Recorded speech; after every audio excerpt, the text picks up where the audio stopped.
ghoulshujin-chama, welcome in. Today I'm just going to be I'm just going to be taking it kind of easy today. I'm gonna be kind of speaking a little bit more quiet, more whisper, and I'm going to be hanging out with you guys, okay? So before we get into the dissection of Grace's report, make sure to get kind of comfy, cozy, get some nice warm drinks, warm snacks, get all tucked up into bed, or get comfy in your chair, because we have 60 pages to go through. I hope you're really excited, because I'm really excited. So, I've turned up the gain on my microphone. I'm not gonna be whispering like too much, because that can actually be worse for your voice. But I might be kind of switching back and forth between this and then this. But we have finished the Resident Evil 9 Requiem game. If you guys are really behind on things, I highly recommend to watch my playthrough. I'm really excited because I do have some fun things planned for this weekend. And you may be asking, also there's going to be a lot of mouth noises because I'm so up close to my mic. But for this weekend, I'm going to be doing a really long stream. At the end of our playthrough, we were able to unlock a new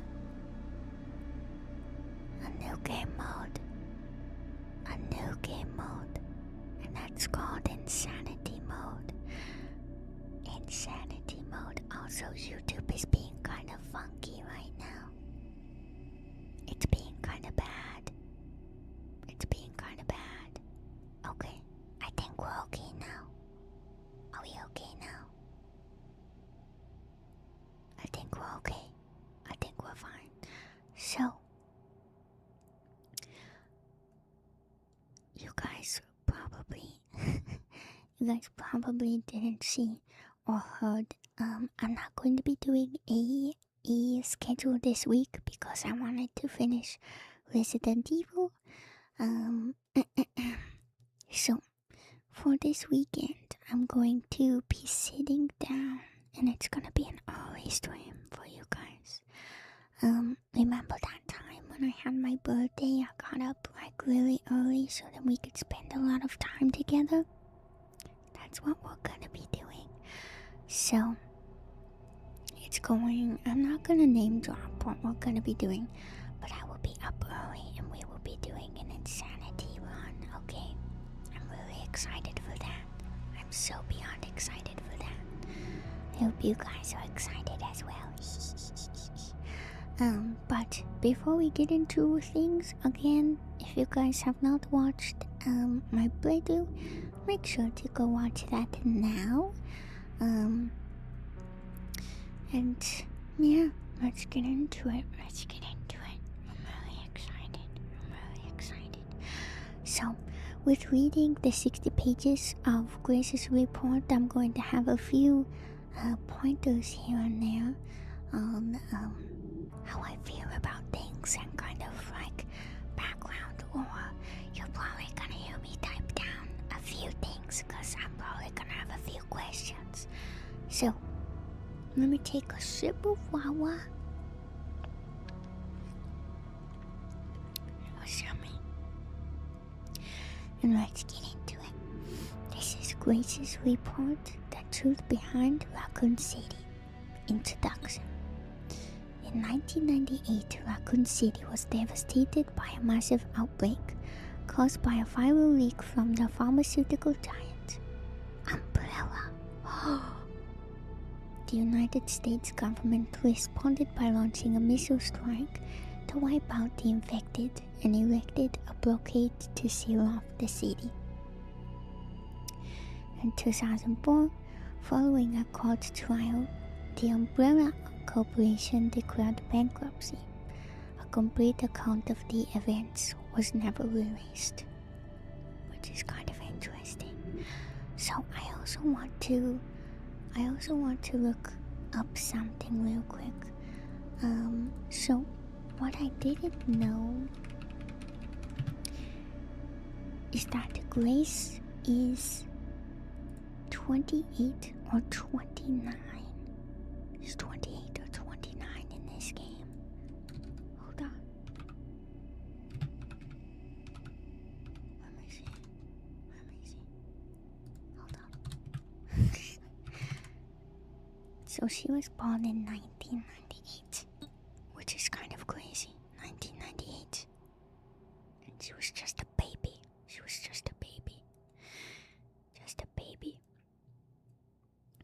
I think what's really interesting, I'm getting kind of quiet. I think it's really interesting that they were able to kind of make this whole entire story kind of connected. You know, they sometimes do it in a really bad way, so the media.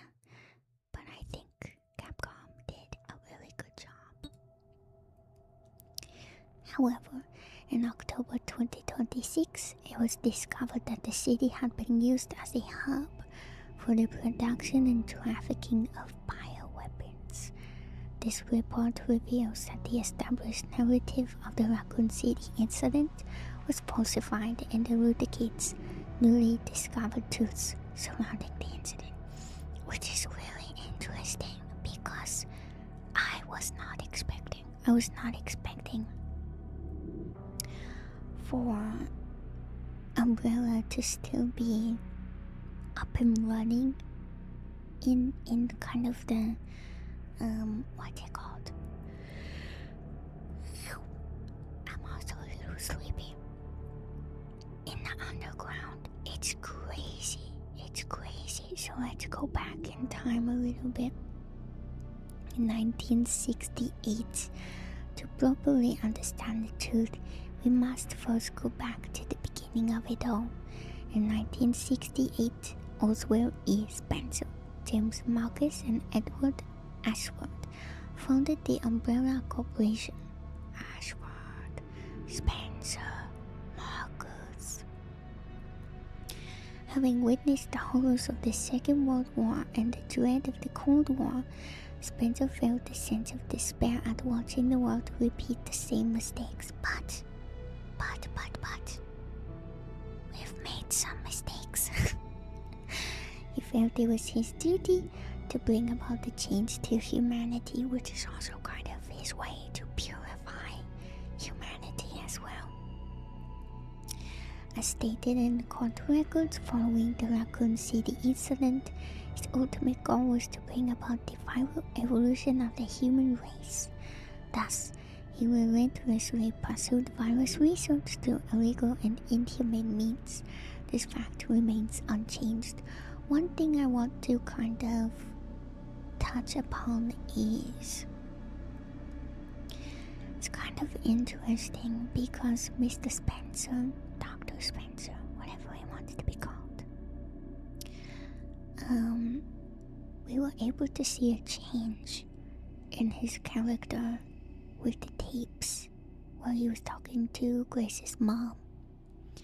One thing I want to bring up that a lot of people are kind of fighting about, he had a change of character when he said that Grace was going to be his change, his good change.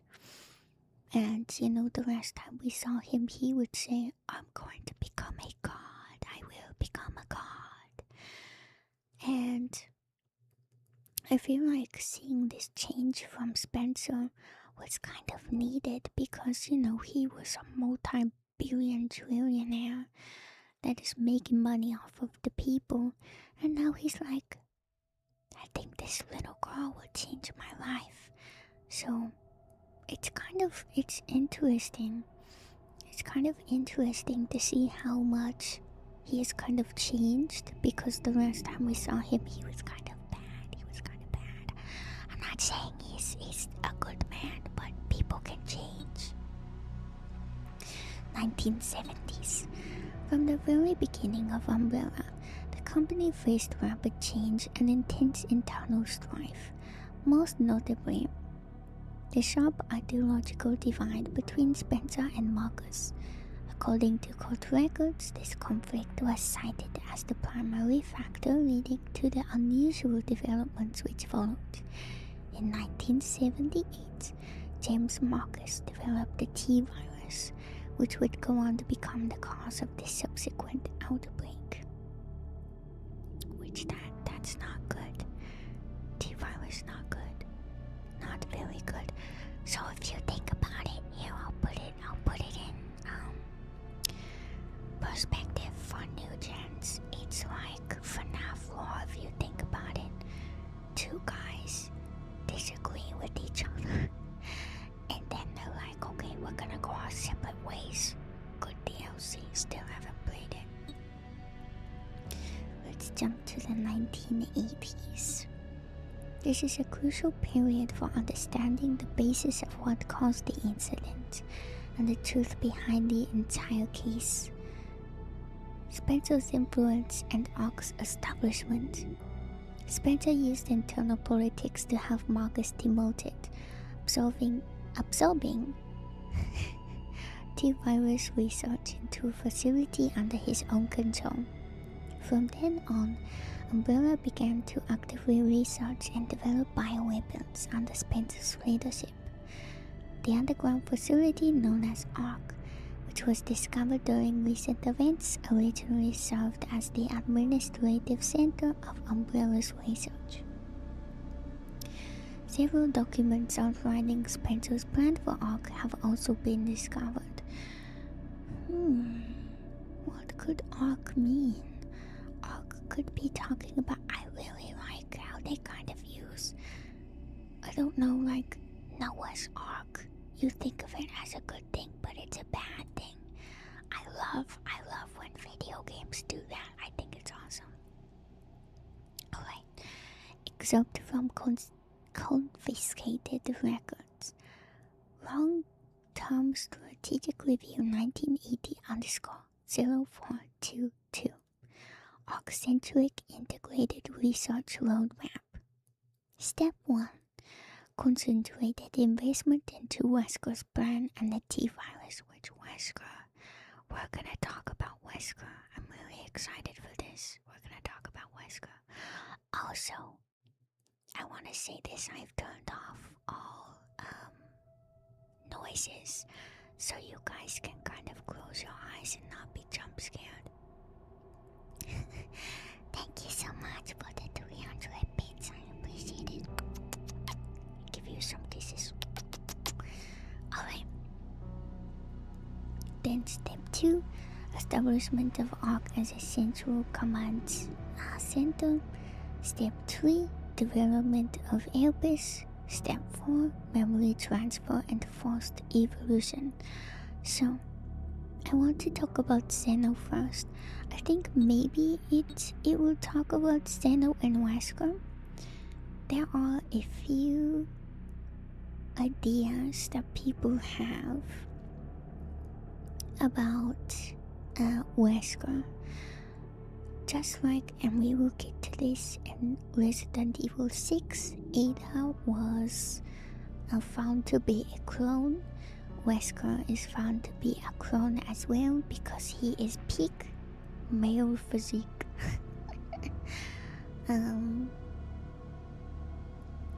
I feel like with Zeno it could go one of two ways, maybe three.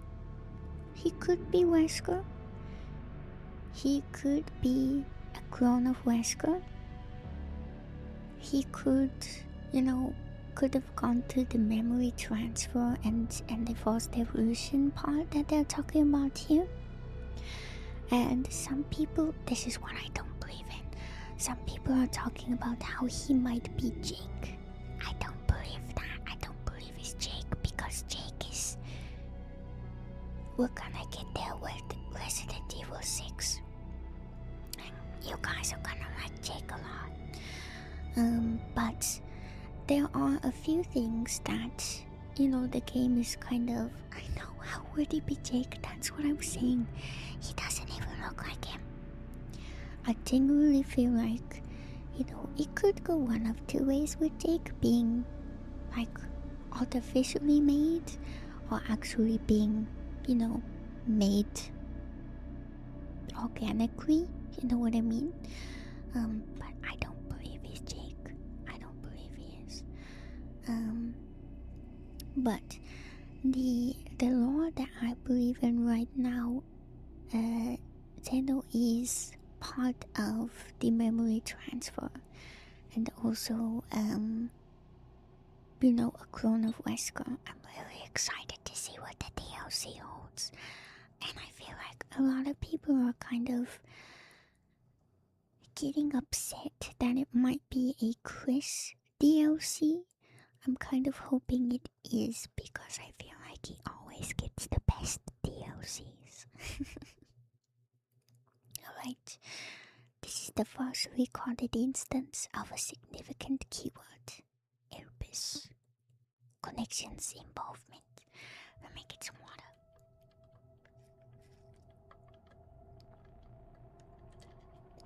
Sometimes I forget how much whispering and speaking quietly makes my throat all dry. The following documents regarding Marcus' involvement were also discovered. So we have an excerpt here from confiscated records, receipt of donation 1986, underscore 0138. Recipient Thames Marcus, sender F Foundation, which I feel like we need. Who could F Foundation be? And then we have this amount of money, which, I wonder what they might be investing in. Let's go. Let's see, maybe it's going to be a bioweapon. I don't remember the exact prices of each bioweapon, but it was kind of interesting to see that the bioweapons were available for purchase, and their set prices were kind of bad.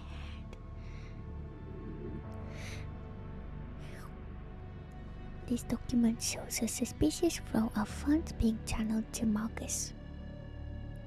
Past FBI investigations revealed that the source of the funds, the F Foundation, was just one of the puppet organizations of the Connections. The F Foundation no longer exists. Which, I want to learn more about the Connections. Let me actually see.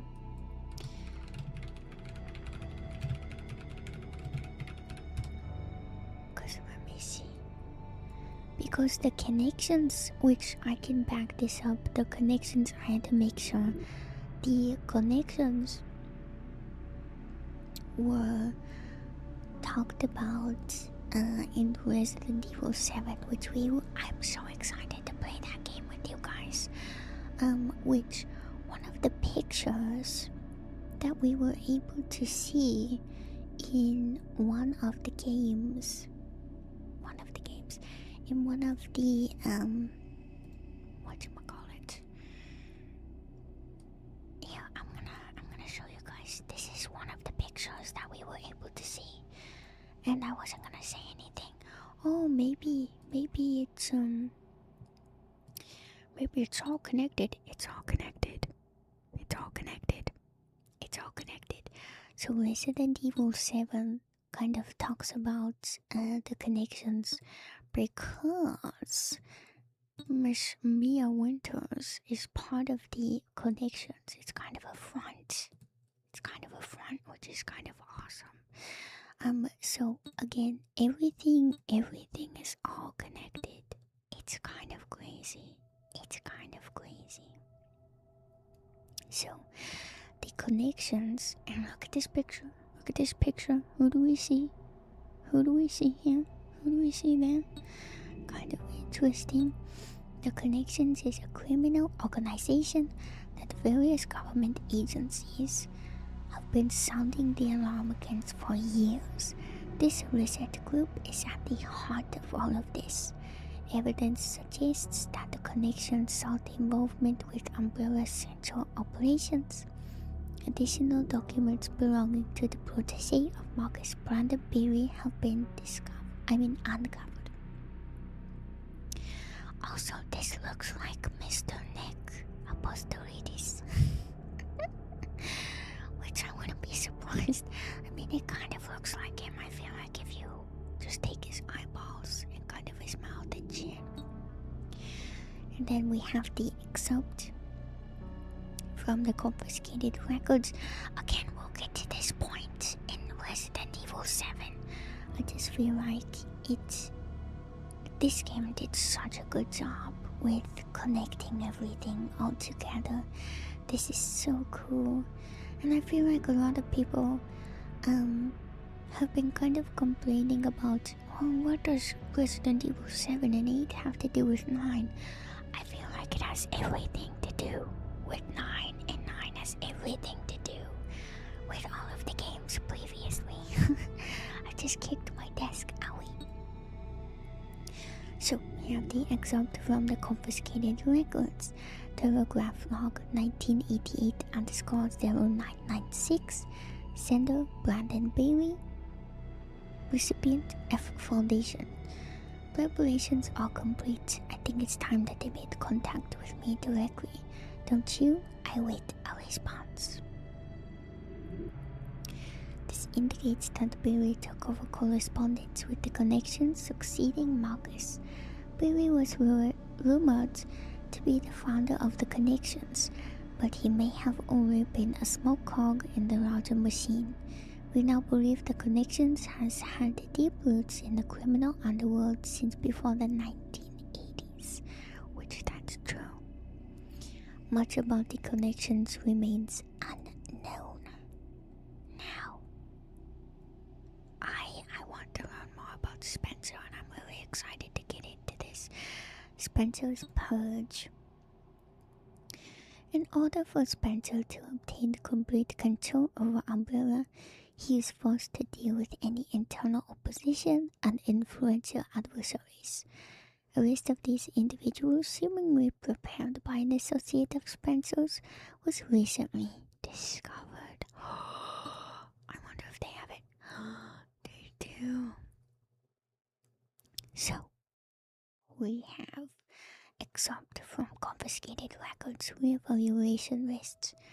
Following the CEO's reevaluation protocol, measures will be taken against these individuals: Cheryl Moore, Michael Kramer, James Marcus, and then they have omitted.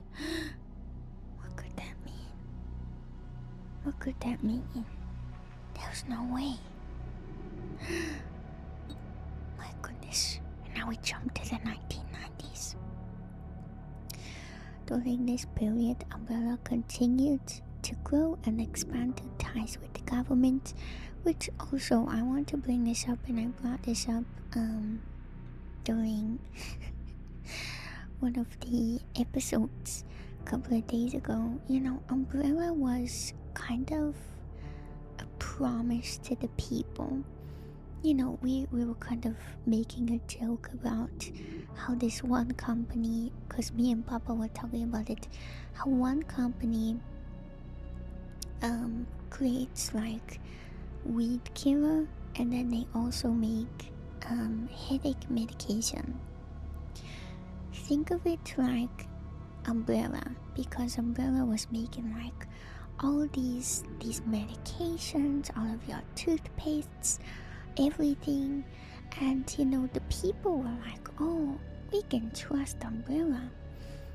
I know with a lot of the readings that you can find, a lot of like citizens kind of trusted Umbrella like it was the government. And I feel like this is a good time to bring up, like, Umbrella is supposed to be our world's big pharma, which is really interesting. We were talking about yesterday how you know, Resident Evil has a lot of amazing, real world issues that they touch upon, and Big Pharma obviously is one of them. Yes, yes, yes. So I think where left out, the organization became so large that Spencer could no longer fully control it. Numerous accidents plagued umbrella facilities around the world as a result of poor management, which can explain what has happened with multiple games. Furthermore, information was being leaked due to rival organizations and the connections due to moles who have infiltrated the company. Yet, despite the circumstances, Spencer was able to thoroughly protect and complete his research at ARC, the research Elpis. While most records regarding Elpis were lost with the destruction of ARC, a precious few remain. Ooh. And then let's read this this excerpt. Excerpt from confiscated records. Spencer's message 19 data missing. Tricell HCF, the family and umbrella. Elpis shall bring it all to an end. Data corrupted. Interesting.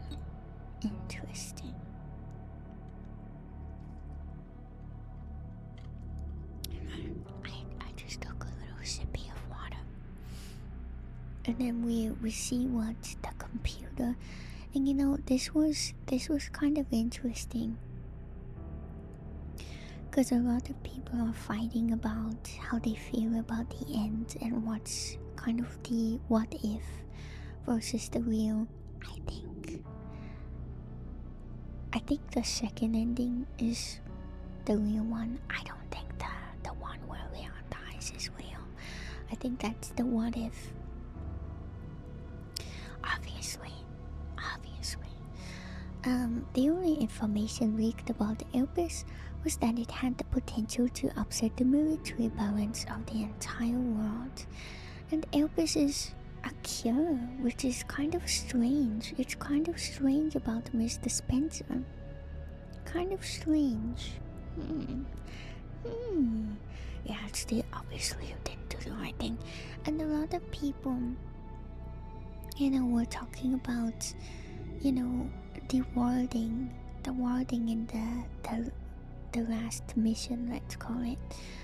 I have a plan. I trust you. And I feel like that kind of separated Grace and Leon just in that moment, because it could have gone one of two ways, which is really interesting. So interesting. And you know what, I really am glad that they were able to have two endings that kind of showcase the ugly and the good, because either way, I thought that both endings were going to be quite ugly, that you can't have, good things on both sides, but I feel like the balance was so good. However, a strictly managed password known only to Spencer was needed to access it. What is Elpis? And I feel like that is what a lot of people are kind of like getting mad at each other for, because a lot of people are saying that Spencer, people can't change. I truly believe that people are capable of change, even the worst of the worst, and Spencer was the worst of the worst. I mean, we saw what his mansion looked like, and that was god awful. Which I feel like him creating a vaccine to kind of help the symptoms and the sicknesses that were going on. I do wonder if it's going to cure other things that have gone on. not just the Raccoon City syndrome. I wonder if it's going to help other places. I know maybe technically it's going to be the same virus, but kind of tweaked in different areas of the world, because that's how normally the Resident Evil games go. Yeah, that was his mansion. We were at the Spencer mansion. That was his house. That was his house. Yeah, he had a sense of whimsy with all the traps and puzzles, and he was kind of a silly man. So I feel like people are capable of change, and I feel like having something or somebody to kind of open up your eyes and be like, I can be good, is kind of helpful to the Resident Evil story. I feel like even Grace's name and Grace herself, Grace, it has such a heavenly feel to her name, and that it could be a new hope. So anyways, let's see what is Elpis. Elpis is a powerful antiviral drug. However, this was unknown to those who sought it, which we saw that with Zeno, because it took away his quote-unquote powers.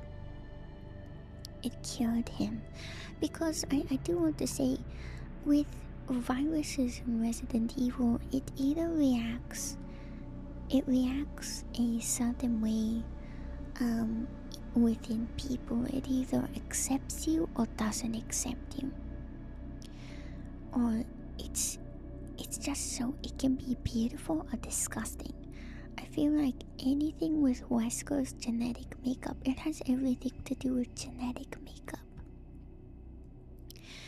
And I feel like you have to have a perfect genetic makeup for certain, let's say Ouroboros or the T-virus or whatever, to kind of interact with you to make you kind of like a stronger being. I feel like, with him being cured, he lost everything. And we kind of saw him kind of get upset about how he was reverting back to normal. Which was kind of interesting. We weren't able to see that with Wesker. We were able to see him, the original Wesker, we were able to see him kind of progress as a terrible human being. And we're going to be able to see that as the games go forward. Because Wesker, he is a quite interesting character. Zeno is quite interesting as well. They're both seeking power and the cleansing of humanity. The connections. The other black market groups mistakenly thought it could be a powerful bioweapon with the potential to control human minds, which, if you do think about it, Elpis is a powerful bioweapon. I feel like, we're gonna talk about Big Pharma again. Big Pharma holds the key, the cure, everything. And Elpis is I think, by definition, a bioweapon. And it is controlling human minds, if you do think about it that way. I think it's quite interesting if you're able to think about it that way. It's used as a weapon. Oh, I'm going to become stronger, when in fact it cures you. Ow, I just punched my desk. Yeah, it holds a similar amount of power. And I feel like this was so interesting because the whole entire build-up of Elpis was, oh my god, we're dealing with a bomb, a ticking time bomb, when in fact it's just a cure. It's a cure. It's so interesting. This confusion likely stemmed from the fierce competition surrounding bioweapon development, which I feel like this was so interesting. this was so cool, because who would have ever thought? Okay, and it goes back to the whole people can't change, but he did. It was common knowledge that Spencer, the developer of Elpis, aimed for the evolution and control of humanity through viral technology, which he did get that anyways. The completion of Elpis. I'm also going to take a little bit of water, a little sip.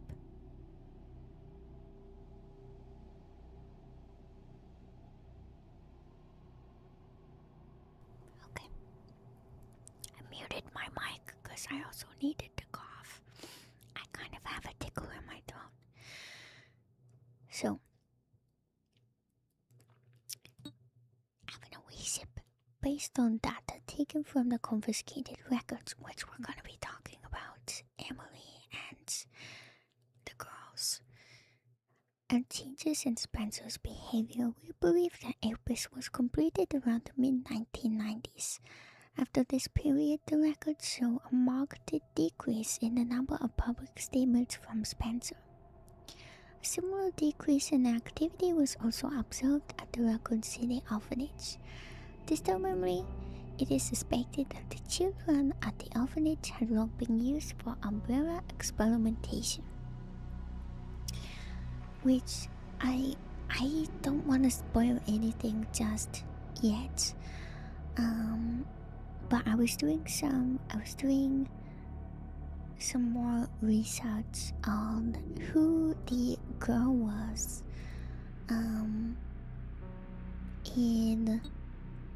in the other, hold on, in the other, what is it called, chamber. So I want to say this. A lot of people are talking about, I'm gonna call her lovingly the hag. A lot of people are calling her the hag or the old lady.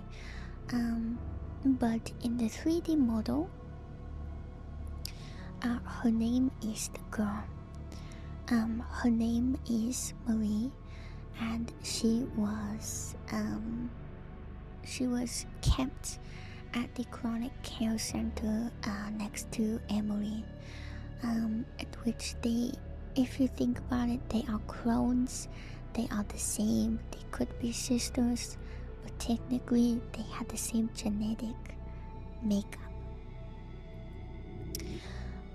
And the girls that we saw in the orphanage were kind of from the same donor. Still same genetic makeup. So they were just making these girls to kind of subject them to testing, and also seeing how they react to infections, viruses, and the cure. I believe Gideon was testing on these girls as well, because Gideon was, of course, like one of the main doctors. But I think it's really interesting how different, let's say, symptoms were able to be kind of showcased. I don't know specifically what was tested on each of the girls. Maybe we'll be able to know a little bit more about that. But it was interesting to see how Marie kind of turned into this awful monster. Well, Emily was able to, she was blind, but then she was able to turn into this scary monster after she had, let's say, quote unquote, passed. Her story is very interesting, and I feel like this Elpis cure maybe was not given to the girls at all. So I hope she is fully cured. I mean, at the end of the story, we were able to see her, her eyes were clear, she had no more cataracts, She wasn't blind, she was able to read. I know, and another thing that I want to talk about, this whole build up with Grace being the key. Grace was just a normal girl. She's just a normal girl. Which I thought was very interesting and kind of a letdown for Grace, because it was like, okay, I'm special, I'm different, but then she's just Grace. Very interesting. It was so interesting. Alright. Well, Spencer frequently visited the orphanage. Records indicate he stopped in the 1990s. Furthermore, the orphanage was under the research jurisdiction of William Buchan, which, if you guys did not know, that is Shirley Buchan's dad. Buchan turned against Spencer, ultimately leading to the leak of the T virus, which William Buchan is not a good man. Not a good man. 1998. The Raccoon City incident, and our introduction to Mr. Leon Kennedy. Papa Bookins. The T-virus leaked from the Umbrella Research Facility in Raccoon City, causing an unprecedented outbreak. In response, the government decided to launch a missile strike on the city under the pretense of containing the spread. But as we all know from the game, and like it says here, however, this is where we have been misled. The missile strike was not launched to prevent the spread of infection. Kind of interesting. Very interesting. How that kind of turned into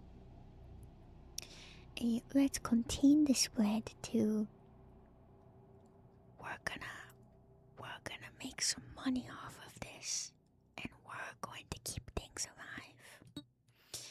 A plan was formed to disrupt the relationship between the government and Umbrella and shift the blame for all illegal activities onto Spencer.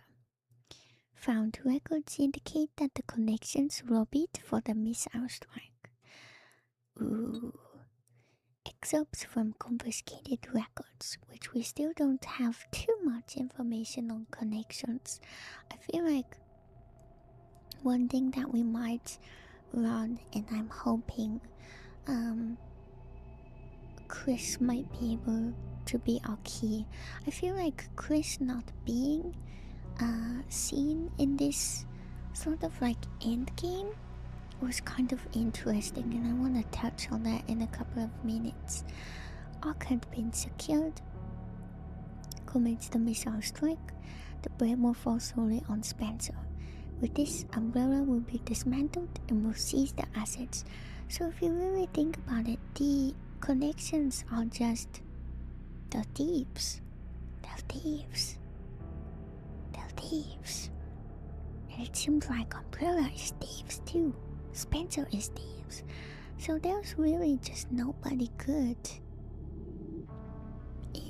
in Resident Evil except for, you know, a few stars and the BSAA and Leon. Their goal was the acquisition of Umbrella assets, which they know that would make them more money. Particularly the thing they believed would disrupt the world's military balance, Elpis. Due to Barry's involvement, the connections were aware of Umbrella's inner workings prior to the Raccoon City incident. This set them up to swiftly secure Ark before instructing the government to carry out the missile strike.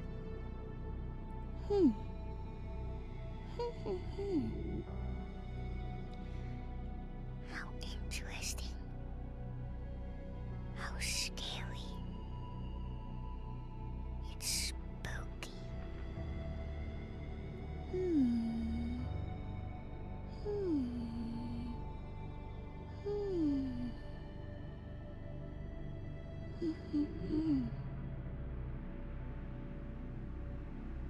Let's see. see.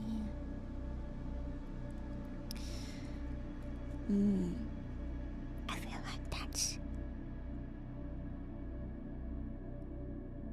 a good way to put it, baby. That's a really good way to.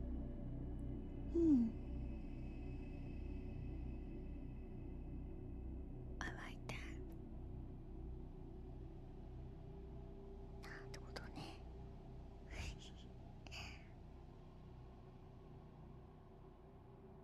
Well, they ordered the government, yeah. Isn't that crazy? Kind of crazy. Kind of crazy. It's just insane how much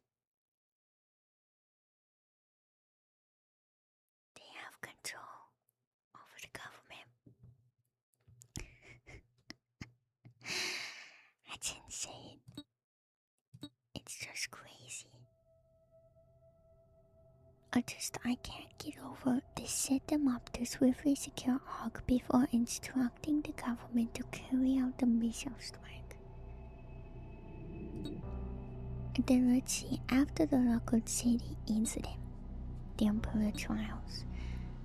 As is well known, trials were held after the events of Raccoon City incident. Testimony from Raccoon City survivors, along with evidence submitted by the Global Pharmaceutical Consortium, demonstrated the scope of Umbrella's nefarious activities. But were they ever found guilty? Evidence against Spencer was presented at the trials by his subordinate, Albert Wesker. Which Mr. Albert Wesker is not a good man. So it's like there are so many moving pieces to this story where these guys are just trying to one up the other guy. You know, Albert Wesker is he's an awful guy, I will say. He's a great villain, a great character. But my lord, he only cares about himself. It is now evident that Wesker was linked to Tricell, which in turn had strong ties to the connections. And who also worked with Albert Wesker? Ada. Therefore, it is highly likely there was a pressure from the government and the connections during the trials. 2004, following the outcome of the trials, Umbrella was forced into bankruptcy. Just as the connections and the government intended, Oswald E. Spencer was held accountable as CEO and he disappeared from the public eye. But that doesn't explain where did he go during this time. Where was he? Acquisition, we'll get there, we'll eventually get there. I'm gonna leave a lot of things kind of out in the open because I don't want to spoil too much. Acquisition of Ark. The connections and the government seized Ark during the Raccoon City incident. Therefore, Ark served as base for the research, development, and distribution of bioweapons. So they were still making money off of this, making money off of people, making money off of victims. Not good. Documents believed to be transaction lists have also been seized. These list Umbrella's competitors, along with organizations that were previously found guilty of illegal activity. Fortunately, most evidence was lost with the collapse of Ark. Recovery efforts continue, but success is unlikely. You know what I find kind of funny? I feel like we were able to see this in Raccoon City with Leon. There were so many things that were kind of left intact, but then there were certain things that were kind of missing, you know what I mean? One thing that I missed which I'm kind of mad. The reason why I made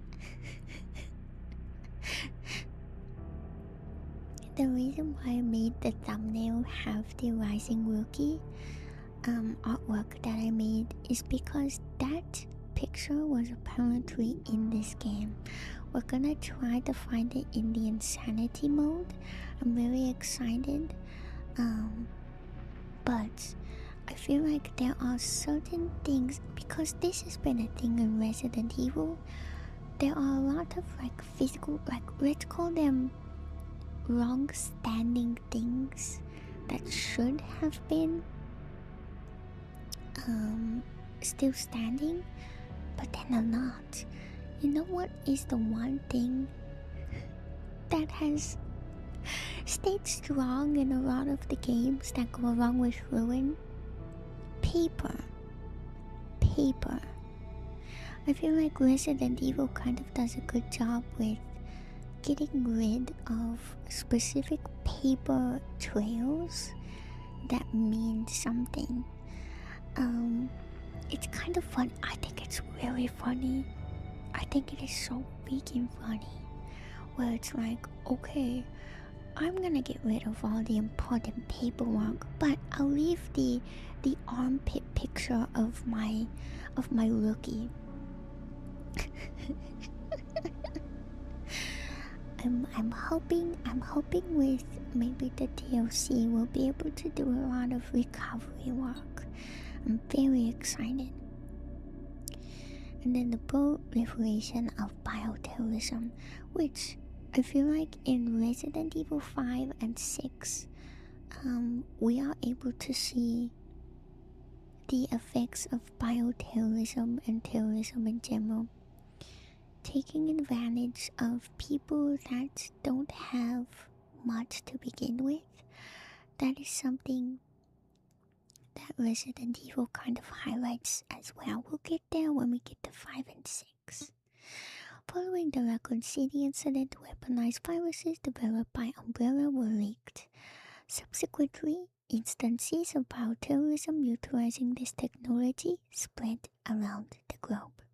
Again, 5 and 6. And we also see it in 7 and 8. And it's kind of sad. And then a lot of the things that we were able to see in a lot of the comics, along with the movies which we are going to be watching, a lot of things in the government for Resident Evil were affected as well. So in 2013, President Adam Benford was assassinated in a bioterrorist attack. Intelligence agencies report that the president wished to reveal the full truth of the Raccoon City incident.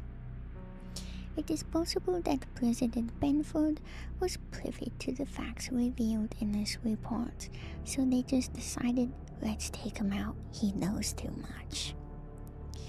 So, I think with this, it kind of shows that Spencer is done, but I have a game theory. There is no way he is gone forever, because what exists in Resident Evil? Cloning. Remaining records about Spencer after the dissolution of Umbrella Oscars, but a new source of information has recently come to light.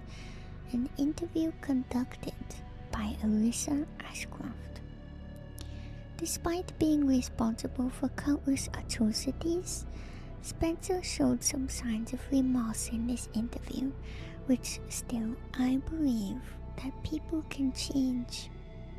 And he's also at an age where you become kind of reflective. What did I do in my life? So I think people who are kind of saying that this is unrealistic and this is not Spencer, he's sick and he's old. I think change was way overdue for this man. Having lost everything, he sought atonement. While Elpis is a powerful instrument that can render viral weapons inert, it it also has the potential as a panacea to be used for good. It is possible that Spencer's true motivations behind Elpis were peace and redemption. I know, and I feel like with the whole memory transfer, there's no freaking way that he didn't not do that. I feel like he did. Let his legacy go forward, just like with the whole Wesker thing. And also, I feel like one thing that we can kind of talk about is the amount of money that went into, Umbrella and connections and whatnot. The government kind of seeing more money coming in and going out. Money can make people do awful things. Awful things. So I feel like once you lose everything, it's like, I'm gonna pull back and I'm gonna seek more atonement. While he remained obsessed with the evolution of humanity throughout his later years, most testimonies describe him as nothing but a senile old man. Spencer died in 2006 at a secluded estate. His true intentions behind developing Elpis will forever remain unknown. Interesting. So let's read her conclusion. We only have a few more pages here and then we're gonna be talking a little bit. I wanted this stream to kind of be short, sweet, to the point. We're gonna be talking a lot about my ideas. So yes, let's continue on. As we see from the records, the Umbrella Corporation's liquidation was intentionally orchestrated by the connections and the US government, which again seems like they're not for the people. Furthermore, they were involved in the illegal development and trafficking of bioweapons in Raccoon City. The extent to which past and present governments were involved requires further investigation. I feel like also another thing, I feel like the DLC might be a connection between maybe Grace and Chris, or maybe Grace and Claire, because I feel like Claire is a really good character to look at, so much so as Jill, because Claire and Jill are all about shedding certain government things to light. I think there are quite strong possibilities for this new DLC. Much about the connections remains shrouded in mystery, and most records of their involvement were destroyed alongside Ark. Were they destroyed, or are they just missing? Are they taken away? Countless lives have been lost. As government officials, we have a duty to pursue the truth. If anything, finding it will finally offer some closure to everyone who fell victim to these heinous actions. FBI Intelligence Analyst Grace Ashcroft. It was 60 pages. 60 pages. Which I feel like there are some things that aren't really highlighted. I know it's to Grace's knowledge. I also feel like what we need more information on are these girls and what was specifically tested. The little girls. One thing I do want to take a look at are the models for Emily, because we did talk about Emily being kind of being tested on with Molly, in which, this is what Emily looks like mutated. I also, one thing that I kind of noticed with Emily's mutation is that she only mutated once she, let's say, passed. So she had the chance to become this monster way before Grace kind of found her, which is kind of interesting. Another thing I want to take a look at is Zeno. So a lot of people were saying, oh, Zeno isn't Wesker. But if we do, we will play the Resident Evil, the Resident Evil 4 remake. This is the same exact face model for Wesker at that time, which kind of connects the cloning and memory transfer. I'm not entirely sure about the memory transfer. I feel like the memory transfer might not have been done on Zeno. I know he looks like Wesker and he talks like a Wesker. You know, he also has this here. What I also want to say is this Ouroboros.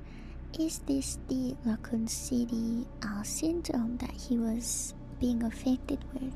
We weren't really able to understand what he was currently afflicted with, but I feel like his eyes kind of show that he could have been affected with Ouroboros, which is what Wesker is afflicted with in a lot of the older games. Yes, and also another thing, while I want to bring this up, Aqua, you bring up a good point. You know, he's still his own character, so I do believe that maybe the memory transfer was maybe not successful. I feel like maybe certain things were not successful in some of these moments with the characters. But yeah, that also brings up another good point. He could also dodge bullets like Wesker did in Resident Evil 5, which is kind of interesting because, again, there was no talk about Ouroboros. Nothing. Let me see the girl. So this is Marie. Again, a lot of people call her the Hag, but she is the genetic, let's say, twin or sister, or same person as Emily. She is afflicted by whatever test was conducted on her. Again, I do want to bring up this good point here, which I'm able to see, and I also want to kind of study this whenever we play the insanity mode. Also, welcome in, Hardys. We are doing a little bit of ASMR. I just read the 60-page report from Grace. If you guys want to go back and listen, I believe DVR is on. This is one thing I want to pay attention to when we play insanity mode on the weekends. It seems that she is afflicted with cataracts, which also Emily is inflicted or afflicted, whatever, with cataracts. I believe that she may be blind. I don't think it's highlighted too much, but I want to see how she reacts to specific noises. This insanity stream is also going to be kind of highlighting the mechanics of the game, which I'm really excited for. Also, thank you so much. I'm gonna take a sip.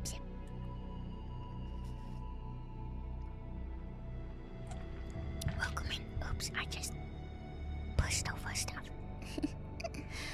But I definitely think that there are certain things that we have to take a little look-see at. Another thing I do want to highlight is that she has kind of animalistic. Yeah, she is. Yeah, I mean, if she is blind, that would make sense why she wanders into the light and kind of like burns. it's kind of interesting. I also, another thing I want to highlight, she has animalistic what they called features. Like her feet look like dog feet. Which I want more information on her. Another thing we can see here, she has some sort of like weird growth. I also thought she was missing one of her ears. I'm glad she's not. But it's really interesting. Another thing we can also take a look at when we play the insanity mode is we get her hand. And this is something that I kind of regret. We get her hand. I'm not going to spoil it for those who are just coming in. But I believe that we can put it somewhere where we can kind of look into the DNA and kind of dissect it that way. I'm really excited. What kind of sets these zombies apart from a lot of the other zombies that we have seen in previous Resident Evils is that they kind of keep all the parts of themselves intact. You know, we have the zombie doctors that kind of talk to us and like want to see different patients. We also have Marie saying to us, "Let's play." That is the only voice line that she says to us. We also have our zombie patients, which obviously they are going to be our heavily afflicted patients. We have our zombie staff. We have our zombie cleaners, which are still cleaning and doing their job. They constantly find messes. Our zombie chef, which he is so awesome. Our zombie singers, which I want to know more about these ladies. I know one of them is afflicted with histrionic, I think syndrome, and that is where you're kind of like a dramatic lady that is constantly looking for more attention. There is a deeper meaning to it. I'm not going to get too much into it. If you guys want to know more about, I believe they're both affected by it, but it could also be, I don't know, I feel like this could also be beginning stages, histrionic beginning stages of what they called of the virus that they are infected with. We also have a zombie surgeon. We also have Chunk, which I would like to learn more about Chunk. One thing that I will have to say, I do have some headcanons about Chunk. I feel like with Chunk and also the girl, they kind of have similar, like, mottled skin. You know, she's kind of lanky. She has some animalistic details to her. Chunk, I would say, could go one of two ways. I feel like Chunk kind of acts like an infant, or maybe a older adult, or maybe he's just a big guy. It's kind of interesting how this design kind of stands out and was not really touched upon with the lore. I'm really excited to learn more about Chunk if we are able to. I'm also going to get some water. Okay, I'm good now. So it's quite interesting. One thing that I do want to say about these, the zombies, we were still able to heal them whenever they bit us or hurt us in any way. They would apologize. They would say, "I'm sorry, I didn't mean to." So I feel like no matter what stage they were in, they were able to kind of see through their own eyes but not control themselves. One thing I do want to, because I was looking at this through was looking at this yesterday after stream. These are the Ark zombies. One thing that you can notice is that they have permanent tear marks. I believe this could be in reaction to being in the Ark for so long, or this could be that they are just autopilot, that they are seeing things through their eyes and not able to control themselves. It's very interesting. Very interesting. Also, Plant 43, kind of a nod to the Spencer Mansion. Our wonderful guy, Mr. X, kind of mottled, kind of looking sickly and old, like Raccoon City. Very interesting. I kind of want to zoom in. He still kind of looks the same, but his face looks a little bit more stressed. You know what I mean? Another thing I want to highlight is the children. I believe we're going to learn more about them in the DLC. And I'm very excited for that. I'm so very excited for that. One thing I do want to point out about the dogs is that they do kind of have a face of police dogs. You know what I mean? Like, I believe the other ones, what, Doberman? This kind of has like a Doberman feel and then kind of a wolf body. So I don't know if it's going to be a continuation of the police dogs. Another thing, the Gomel means bloodstained dog or wolf in Norse mythology that guards the gates of hell, which could mean obviously Raccoon City is the gates of hell.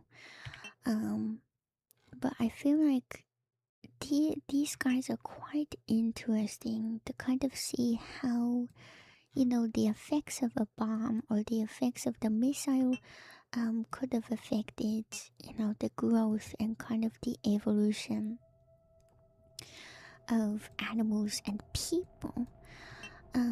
You know, these guys as well, I want more information about them because I feel like they are one in the same to the Crimson Heads, which is really interesting. They just have a different name, Blister Heads.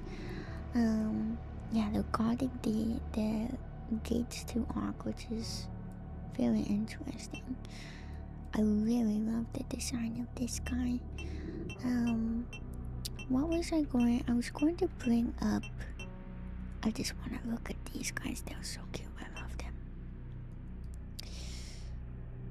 We know too much about him. So one closing statement I want to bring up about this, and this is kind of supporting my cloning headcanon that I'm having for Resident Evil. So I actually wrote a few notes down yesterday. I was feeling quite feverish. I was like, I need to write this down. I kind of studied on what he kind of looked like, and it's quite interesting. A lot of people are saying that this is Hunk. I don't believe it is Hunk. He is not called Hunk at all. He is instead called the Commander, which is really interesting. Another thing I'd like to focus on, I know it's been a long time since we've last seen Hunk. His loadout, there's a different veteran loadout to what he has for his kits. Another thing I do want to bring up as well, which is kind of paying homage to Hunk, which we did not see this, I don't believe. I did watch a video on Leon being killed,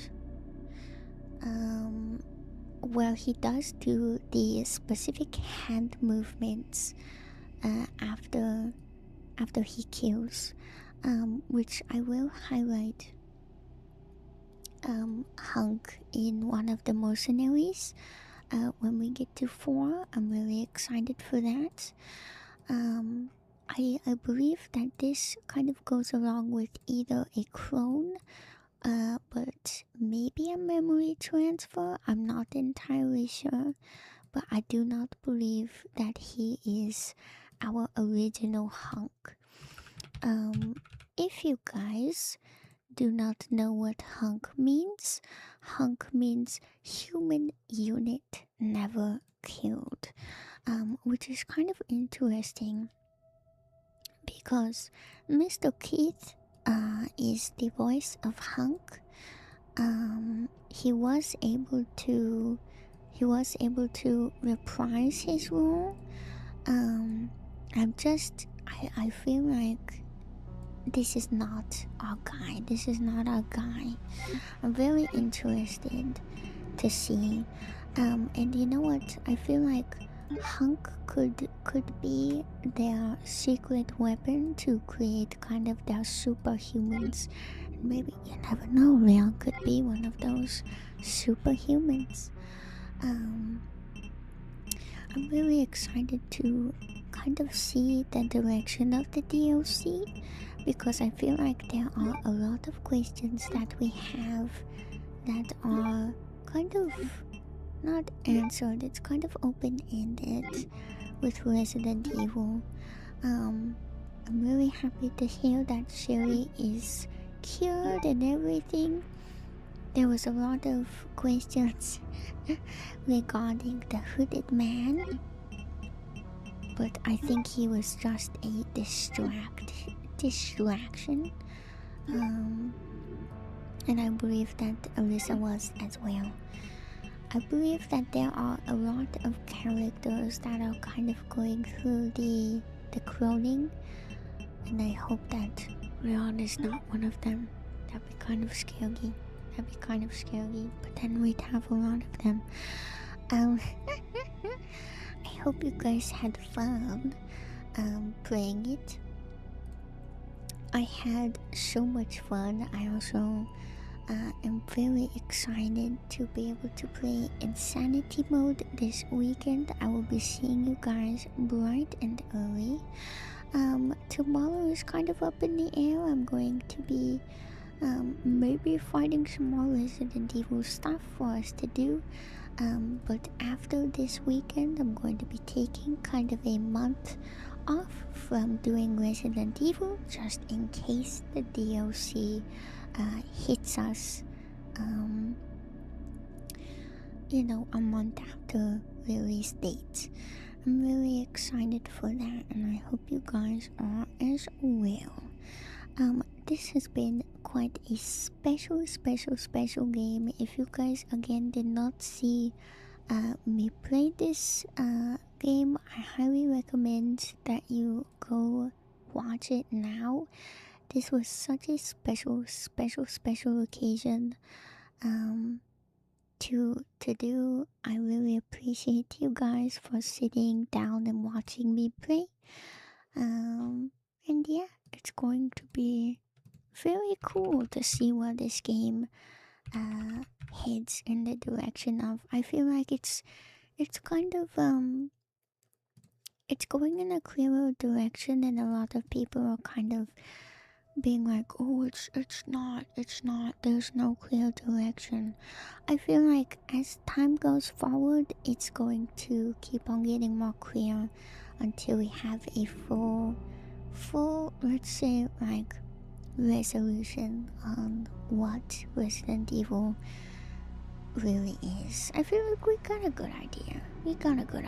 Umbrella bad, connections bad. I want more of that in between stuff. But I hope you guys were able to kind of close your eyes for a little bit, kind of take a breather, take a load off, enjoy your time with Gooby.